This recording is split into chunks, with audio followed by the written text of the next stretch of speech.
Olá, eu sou o Macorati e esta é a nossa videoaula semanal publicada toda segunda-feira no portal macorati.net. Nesta semana eu vou apresentar os tipos complexos ou Complex Types, um novo recurso do Entity Framework Core 8. O Entity Framework Core 8, ele introduz os tipos complexos, permitindo com isso a implementação de objetos de valor de forma mais eficiente e estruturada. No Entity Framework Core 8, o uso de tipos complexos como objetos de valor resolve o problema de exceções em tempo de execução, quando nós usamos entidades de propriedade para definir o relacionamento, as chamadas Owned Entities. Ao contrário das entidades de propriedade, a mesma instância de tipo complexo, ela pode ser reutilizada várias vezes na mesma entidade ou em entidades diferentes. E o Entity Framework Core 8 também introduz o uso de recordes posicionais para objetos de valor, permitindo uma maneira mais concisa e eficiente de definir e atualizar propriedades. E os tipos complexos no EF Core 8 permitem projeções, oferecendo assim recursos de consulta mais avançados. Então, essas são algumas das novidades e recursos que estão relacionados com os tipos complexos que nós veremos a seguir. Vamos começar definindo o que é um tipo complexo. Um complex type é um tipo de objeto que pode ser usado no Entity Framework Core 8 para representar dados complexos que não precisam de uma identidade própria. Os conhecidos Value Objects. Eles são semelhantes aos Owned Types, mas com algumas diferenças. As duas principais são: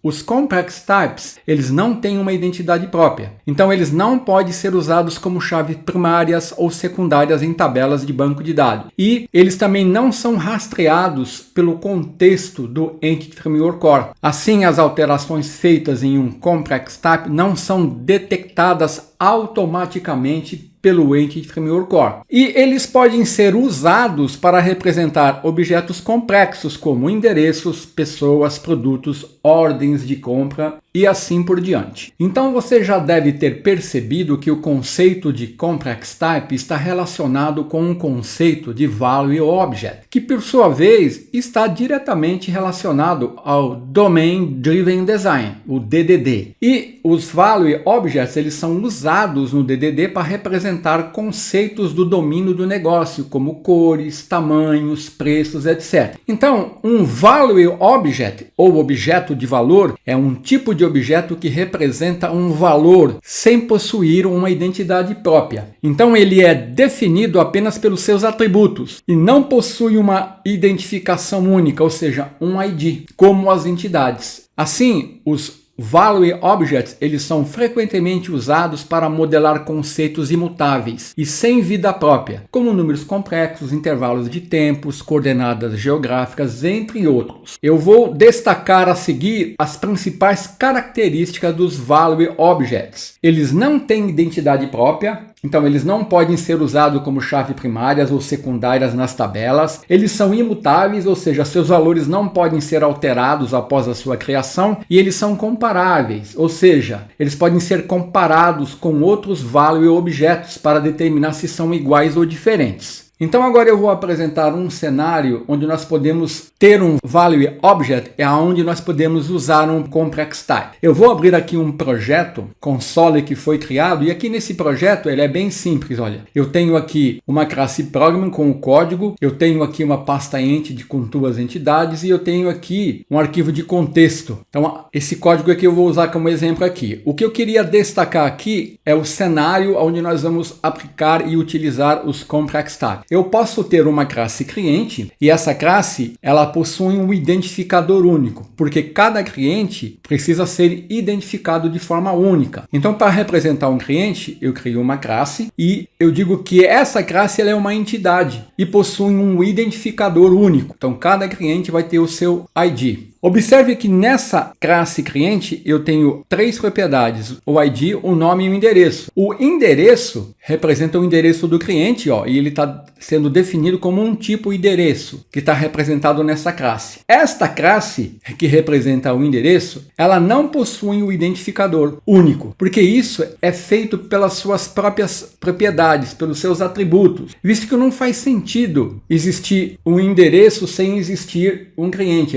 ela está vinculada a um cliente. Então, nesse caso, eu digo que endereço é um value object, e aqui eu posso definir o relacionamento entre cliente e endereço usando um complex type no Entity Framework Core 8. Mas como isso era feito antes? Então, até o NET 7.0, eu podia implementar o relacionamento entre a entidade cliente, que é uma entidade com identificador, e endereço, que é um value object que não possui identificador, usando as unit types, ou tipos de propriedades. E eu fazia isso definindo aqui no método onModelCreating a utilização do método ownsOne, definindo que cliente possui um endereço. Com isso, estou definindo o relacionamento de cliente e endereço, onde cliente é minha entidade e endereço representa aqui o meu objeto que não possui identificador. Então, quando eu uso esse recurso, eu vou ter uma relação de 1 para 1 entre cliente e endereço. E o Entity Framework Core, ele cria uma chave primária como uma propriedade de sombra para endereço. E a limitação dessa abordagem é que nós não podemos reutilizar a mesma instância do tipo de propriedade várias vezes na mesma entidade, ou entidades diferentes, além de outras limitações que eu tinha. Então, isso aqui era usado no Entity Framework Core 7. Então, para resolver essas limitações, eu posso usar agora os Complex Type ou tipos complexos. Então, como que eu faço para fazer a configuração? Para configurar aqui, ó, eu tenho duas opções. A primeira é usar o atributo Data Annotation Complex Type para especificar que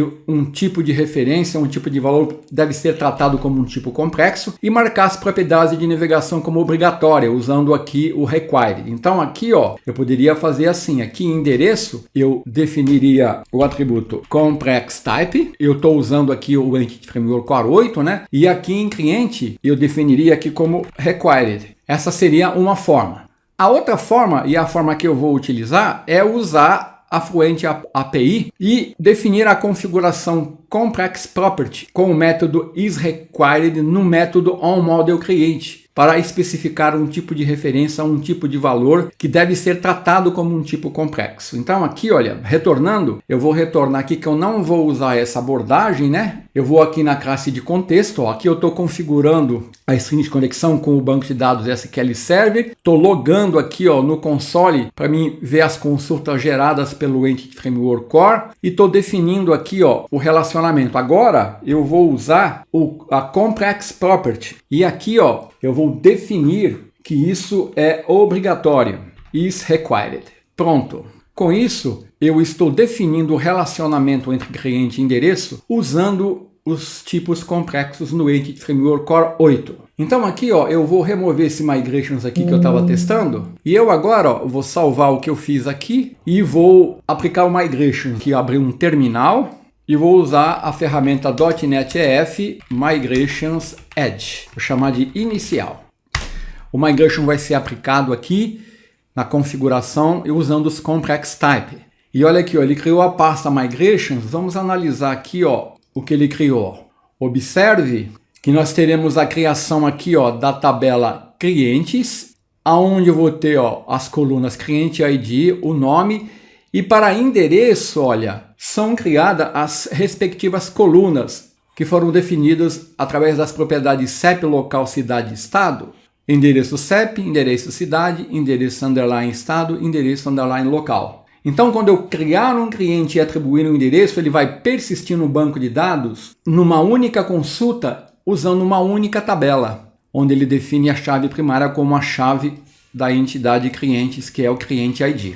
Então eu posso retornar aqui, ó, e vou aplicar o migration. Vou dar .NET-EF database update. Então o banco de dados que ele vai criar está definido aqui, ó. Tá vendo? Ele emitiu os comandos. Foi definido aqui, ó, no arquivo de contexto com o nome de exemplo DB. Tá vendo? Na string de conexão. Então eu vou abrir aqui o SQL Server Management Studio, vou mandar ele atualizar e nós vamos ver o banco de dados que foi criado. Exemplo DB, com as colunas indicando o relacionamento usando os complex types. Exemplo DB está aqui, ó. Exemplo DB, ó. Ele criou a tabela clientes, olha. Vamos ver aqui o design da tabela. Olha aqui, ó. Cliente ID, nome e olha as colunas. Endereço underline CEP, endereço underline cidade, endereço underline estado, endereço underline local. Então agora vamos aqui no código na classe Program, onde eu estou criando uma instância do meu contexto, né? Definido em appdbcontext, ó. E estou criando um cliente e definindo uma instância de endereço para esse cliente.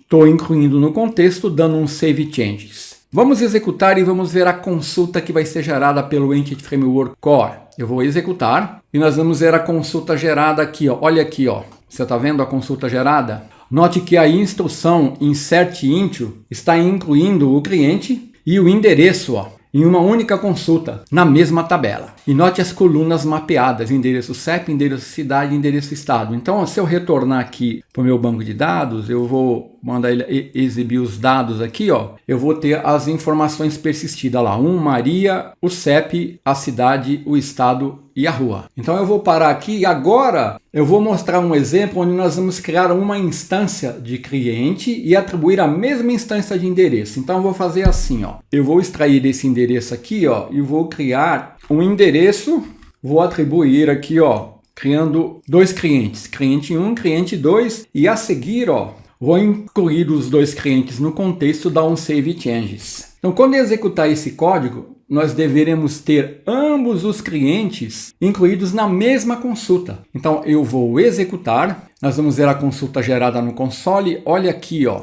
Observe que o Entity Framework Core está utilizando uma instrução merge, olha, e usando a instrução insert_into, incluindo na mesma consulta ambos os clientes com o mesmo endereço. Se eu tentasse usar a abordagem anterior dos owned types, eu teria obtido uma exceção em tempo de execução aqui. Isso ocorre pois os tipos de propriedades eles são na verdade entidades, eles não são value objects. Então eles possuem uma chave primária e por isso eles não podem usar a mesma instância da entidade para mais de um objeto. O que não ocorre aqui com os tipos complexos, como nós vemos aqui, ó. Então se eu retornar aqui, ó, vou fechar essa consulta, eu vou mandar abrir novamente, ó, eu vou ter aqui, ó, os dados incluídos aqui na minha tabela. Eu vou parar aqui, agora eu vou mostrar um outro exemplo. Eu vou mostrar como atualizar uma instância do endereço. Aqui eu vou mudar aqui só a cidade. Então agora o que eu vou fazer? Eu vou vir aqui, ó, depois desse save changes, vou dar endereço local e vou alterar. Vou chamar aqui, ó, Avenida Mirassol 30. E vou dar um context save changes aqui, ó. Estou alterando o valor da coluna local. Eu vou executar e nós vamos ver a consulta que vai ser gerada. Olha aqui, ó. Observe que temos a mesma instrução merge, que inclui ambos os clientes e define um novo endereço, ó, com a instrução update, set endereço local, para ambas entidades clientes, tá vendo? Então eu tenho assim uma instrução update para cada cliente. Se eu retornar aqui, ó, e mandar ele exibir os dados da atualização, ó, olha aqui, ó, foi atualizado. Outro recurso que eu posso utilizar aqui é o uso de records. Por exemplo, eu vou vir aqui agora em endereço, eu vou usar agora um record. Eu vou transformar isso aqui num record, olha, posicional. Naturalmente, eu vou ter que atualizar aqui o construtor, né? Ó, aqui, ó, para criar um endereço. Aqui ele está indicando um erro porque eu acho que deve ter errado aqui, ó. Aqui, ó, não tem esse string, é só CEP, local, cidade e estado. Eu estou criando um endereço e naturalmente aqui eu vou ter que ajustar o código para atualizar no cliente, ó.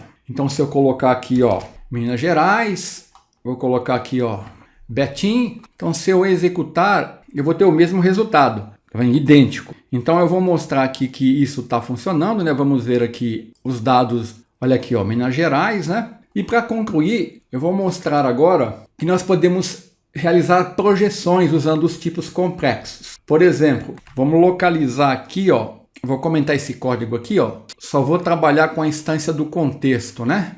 Então aqui eu estou definindo uma consulta que vai me retornar o endereço do primeiro cliente. Vou colocar um breakpoint aqui, ó, vou executar, ele parou ali, vou dar um F11 e olha aqui o resultado, ó.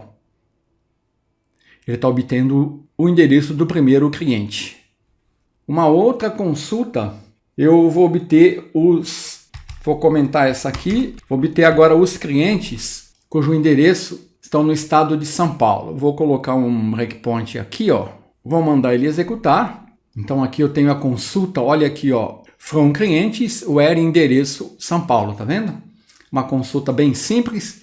E aqui, ó, o resultado, ele vai me retornar todos os clientes, ó, com São Paulo, tá vendo? Cujo estado é São Paulo, que são 3 clientes. Exatamente o que nós temos aqui na tabela, ó. 1, 2, 3. Observe que aqui, ó, eu tenho a instrução where. Embora eu tenha definido aqui, ó, endereço estado igual a SP, observe que ele referencia a coluna correta, endereço underline estado.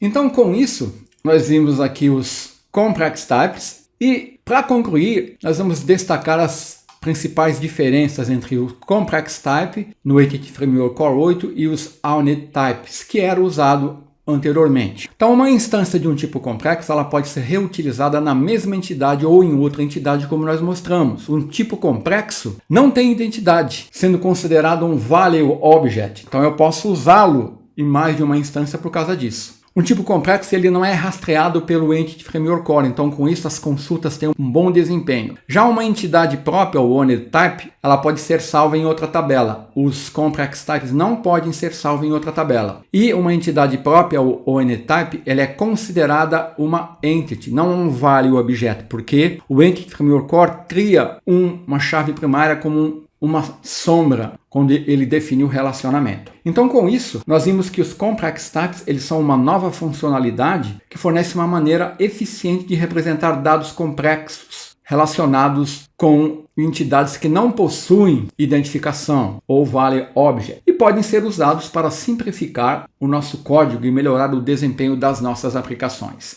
Então, era isso. Até o ano que vem, se Deus quiser.